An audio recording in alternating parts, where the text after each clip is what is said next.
আসসালামু আলাইকুম রহমতুল্লাহ। আশা করছি সবাই ভালো আছেন। নতুন আর একটি ভিডিওতে আপনাদেরকে স্বাগতম। আমরা আজকে দেখাবো 2025 সালের ক্যালেন্ডার কীভাবে তৈরি করতে হয়। তো সেক্ষেত্রে আমরা পিক্সেল ল্যাব দিয়ে যেহেতু এই কাজটা করবো, আমরা পিক্সেল ল্যাবে চলে যাব। সো আমি পিক্সেল ল্যাব গোল্ড অ্যাপটিতে চলে আসলাম। এখানে দেখেন আমার এখানে কিন্তু ক্যালেন্ডারের জন্য আলাদা সাইজটা এখানে দেওয়া আছে, ঠিক আছে। তো আপনারা ক্যালেন্ডারের সাইজটা কীভাবে নির্ধারণ করবেন, আপনি এটা কত ইঞ্চি বাই কত ইঞ্চি দিতে যাচ্ছেন, বা কত ফিট বাই কত ফিট হবে। যদি আপনারা এটা মনে করেন 1.5 ফিট বাই 2 ফিট, মানে লাম্বাতে 2 ফিট হবে, পাশে 1.5 ফিট হবে, তাহলে আপনি 1 ফিট 12 ইঞ্চি ওই হিসাব করে আপনি এখান থেকে কাস্টমাইজ সাইজ, যে ইমেজ সাইজ, এখানে এসে এই সাইজটা দিয়ে দিবেন। ওকে, তো আমার এখানে যেহেতু অ্যাপের সাথেই ক্যালেন্ডার তৈরি করার অপশনটা আছে, তো আমি এখানে নতুন করে আর কোনো সাইজ করতে হবে না, বা আপনি চাইলে করতে পারেন। তো আমরা তারপর আপনাদের যে কাজটা করতে হবে, আপনাদের 2025 সালের 25 সালের প্রত্যেক মাসের যে তারিখের যেই পিএনজিটা ওইটা প্রয়োজন পড়বে। এটা যদি আপনি তৈরি করতে যান আপনার অনেক সময় লেগে যাবে। সো আপনারা এই পিএনজিটা গুগলে বা ক্রোম ব্রাউজারে গিয়ে যেখান থেকে আপনারা পিএনজি পাওয়া যায়, ওইরকম যেসব ওয়েবসাইটে পিএনজি পাওয়া যায় অ্যাভেলেবেল ফ্রিতে, ওইখান থেকে আপনারা চাইলে পিএনজিগুলো ডাউনলোড করতে পারেন। তবে আমার কাছে 2টা পিএনজি আছে, আপনারা চাইলে আমি পিএনজিগুলো অবশ্যই আপনাদেরকে টেলিগ্রামে দিয়ে দিব, এবং টেলিগ্রামে চ্যানেলের লিঙ্ক টেলিগ্রামের লিঙ্ক আপনারা ভিডিওর কমেন্ট বক্সে পেয়ে যাবেন। তো এই যে দেখেন, এটা আমাদের 2025 সালের 12 মাসের যেই তারিখগুলো আছে সবগুলো এখানে দেওয়া আছে, জানুয়ারি থেকে ডিসেম্বর পর্যন্ত। তো এই যে দেখেন, আমাদের ক্যালেন্ডার তৈরি করার জন্য সবচেয়ে কষ্টের যে কাজটা ওইটা কিন্তু আমাদের হয়ে গেছে। তার পরবর্তীতে আমাদের যে কাজটা করতে হবে ওইটা আমাদের মনে করেন এখন উপর দিয়ে আমাদের মাদ্রাসার ছবি দিতে চাই আমরা, অথবা অনেক ধরনের ছবি অনেক কিছু দিতে চাই। তো সেক্ষেত্রে আমরা যে কাজটা করব, আমরা একটা শেপ, এই যে এখানে শেপ নামক একটা অপশন আছে, এইখানে এই শেপ থেকে একটা শেপ নিয়ে নিব। ওকে, তো শেপটা নিয়ে নেওয়ার পরে এটা আমরা এইভাবে বড় করে দিব, দুই পাশে বাড়িয়ে বড় করে এটা এখানে নিয়ে আসবো। ওকে, নিয়ে আসার পর এই যে টু ব্যাক অপশনটা দেখতে পাচ্ছেন এখানে, এই টু ব্যাক অপশনে ক্লিক করে এটাকে নিচে নিয়ে যাবেন। দেখেন, নিচে নিয়ে যাওয়ার পর কিন্তু আমাদের এখানে মোটামুটি কাজটা একটু হয়ে গেছে। তারপর আমরা যে কাজটা করবো, এখান থেকে আপনি চাইলে এখান থেকে 2025 যেটা আছে এটা ক্রপ করে কেটে দিতে পারেন, ঠিক আছে। তাহলে এখানে শুধু আপনার এটা বসলো। ওকে, তারপর আপনি এখানে চাইলে আপনার মাদ্রাসার নাম, মাদ্রাসার পিকচার, অনেক কিছু ইউজ করতে পারেন। তো আমরা ধরেন এখানে আমাদের যে কোনো একটা ছবি ইউজ করব। আমরা এখানে কোনো মাদ্রাসার নাম ইউজ করব না, নর্মালি একটা ছবি ইউজ করবো এখানে। তো আমরা একটা যে কোনো ধরনের একটা ফুলের ছবি দিলাম।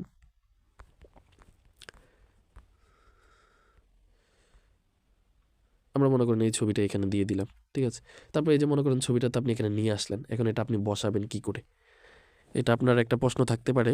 তো আপনি এটা বসানোর জন্য যদি আপনি চান যে এই যে ব্যাকগ্রাউন্ড, পুরো ব্যাকগ্রাউন্ড জুড়ে, এই যে এখানে একটা ব্যাকগ্রাউন্ড আছে, এই পুরো ব্যাকগ্রাউন্ড জুড়ে একটা ছবি থাকবে, আপনি যে কাজটা করবেন, এই যে ছবিটা নিয়ে আসছেন এটাকে এখান থেকে ক্লিক করার পর এই যে টু ব্যাক একটা অপশন আছে এখানে দেখেন, এটাতে ক্লিক করে দেবেন। করে দেওয়ার পর ছবিটা কিন্তু আপনার তারিখের পিএনজির নিচে চলে গেল। তারপর আপনি চাইলে এখানে ছবিটা দিয়ে দিতে পারেন। এই যে এখানে ছবিটা আমি দিয়ে দিলাম, ঠিক আছে। তারপর এখন আমরা যেহেতু এটা 2025 সালের ডিজাইন, আমরা ওইখান থেকে যেহেতু 2025টা কেটে দিয়েছি, আমরা চাইলে এখান থেকে 2025 এটা এখান থেকে লিখে নিতে পারি। ওকে, লিখে নেওয়ার পর একটু এদিকে আসার পর এই যে ফেডিং যে অপশনটা আছে, এটা থেকে দুই পাশটা বাড়িয়ে দিবেন, দেওয়ার পর এটাকে এখানে নিয়ে আসবেন, ঠিক আছে। নিয়ে আসার পর আমরা এটাকে একটা কালার দিয়ে দিব, এখানে একটা কালার দিয়ে দিলাম। ওকে, কালার দিয়ে দেওয়ার পর যে কাজটা করবেন, এই যে এদিকে ফন্টে চলে আসবেন। ফন্টে এসে ইংরেজি যে ফন্টগুলো আছে ওইখান থেকে যে কোনো একটা ফন্ট আপনারা করে নেবেন, যেটা আপনার পছন্দ হয় ওই ফোনটা নিয়ে নেবেন। আমি এই ফোনটাই মনে করেন দিলাম। এই দেখেন, এই ফোনটা আমরা যদি এখানে বসাই দিই, নর্মালি আপনি কোনো ডিজাইন ছাড়া সিম্পলিভাবে আপনি এখানে আপনার ক্যালেন্ডারটা তৈরি করে ফেলতে পারলেন।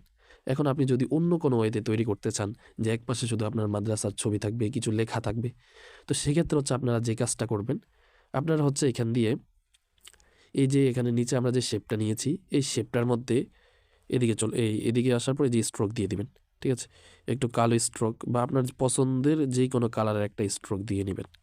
ওকে, আমি এখানে একটা স্ট্রোক দিয়ে দিয়েছি। তারপর আপনারা যে কাজটা করবেন, নিচের পুরো ব্যাকগ্রাউন্ডটা আপনারা সাদা করে দিবেন। এই যে দেখতে পাচ্ছেন এখানে সাদাও কিন্তু অলরেডি হয়ে গেছে। তারপর সাদা করে দেওয়ার পর আপনারা যে কাজটা করবেন, আপনারা উপরে এখানে আপনাদের অনেকগুলো ছবি ইউজ করতে চাইলে, মনে করেন আপনার মাদ্রাসার 3-4টা ছবি দিতে চাচ্ছেন, বা আপনার নিজেরই 3-4টা ছবি দিতে চাচ্ছেন, সেক্ষেত্রে আপনারা যে কাজটা করবেন, এখান থেকে ছবি নেবেন, ঠিক আছে। আপনার গ্যালারি থেকে আপনি ছবিগুলো নেবেন। মনে করেন আমি এখান থেকে এই ছবিগুলোই দিতে চাচ্ছি। তো এই ছবিগুলো আপনার চাইলে এখান থেকে নিলেন, নেওয়ার পরে এই ছবিটা আপনি এখানে বসায় দিতে পারবেন, ঠিক আছে। মনে করেন এইভাবে এরকমভাবে বসালে তো এটা সুন্দর লাগবে না।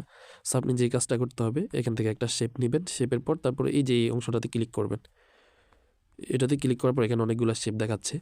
সো আপনি চাইলে এখান থেকে যে কোনো শেপ নিতে পারেন, বা আপনি চাইলে আরেকটা কাজ করতে পারেন। আমাদের এইখানে যে স্টিকার নামক একটা অপশন থাকে, ওই স্টিকার অপশনে চলে যাবেন। চলে যাওয়ার পর এইখানে কোনো ফ্রেম আছে কি না, যেটা আপনার ছবির উপরে বসালে খুব সুন্দর লাগবে, ঠিক আছে? এমন কোনো আপনি এখান থেকে খুঁজে নেবেন। যেমন মনে করেন এই যে একটা এখানে আছে, এটা আমি যদি একটু কালার করে নেই, তাহলে আপনি দেখতে পারবেন এই যে একটা পিএনজি আছে। আপনি চাইলে কিন্তু এই পিএনজির মাধ্যমেও আপনার মাদ্রাসার ছবি বা বিভিন্ন ছবি দিতে পারেন, বা আপনার পছন্দ অনুযায়ী যে কোনো পিএনজির মাধ্যমে আপনি দিতে পারেন। তো এই যে মনে করেন এই পিএনজিটাকে আমরা 2টা করে নিলাম।